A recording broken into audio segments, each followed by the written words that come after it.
So the demigods there's not much difference, but they have subtle bodies, and the construction of their body is not stool and urine and all these kind of gross things. So there's not much scope for medical school up there in the heavenly planets, and you won't be able to get any jobs up there because there's no hospitals and no medical schools because they don't have all these, breakable parts, moving parts that break and stuff. Because their bodies are made of mind. They're made of mind.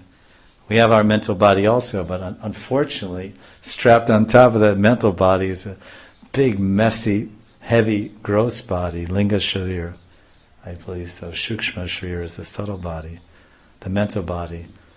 So they don't have this particular configuration of linga of our external, which means our external material body.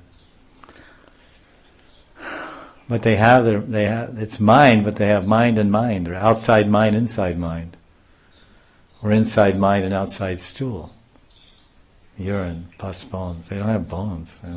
There's no surgery. It's hard to understand. It's not that hard. You ever take rest at night?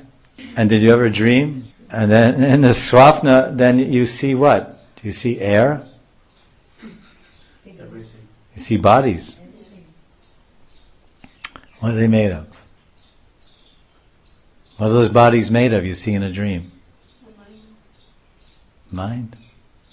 So they're mental bodies. The same with subtle beings, bhoots, prates, ghosts, they have mental bodies. Like with your mind, you can't go, with your body you can't walk through this wall, but with your mind you can walk through the wall because you can imagine what's on the other side. You can think your way through the wall. So the ghosts, they think their way through matter.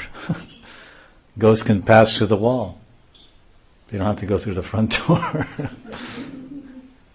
Because mind is smaller than the air. Is it? Do you agree that mind is smaller than the air? Yes? So what's inside the wall? Cement. What's the cement made out of? Water and sand and all these things, and glue and all these things. So there's air in there. There's air everywhere. There's air in that wall. So the mind, they can just pass through because the mind is finer. What do we say in Bhagavad Gita?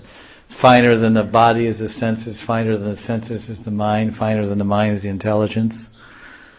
So these are pretty fine entities, microscopic, invisible, powerful.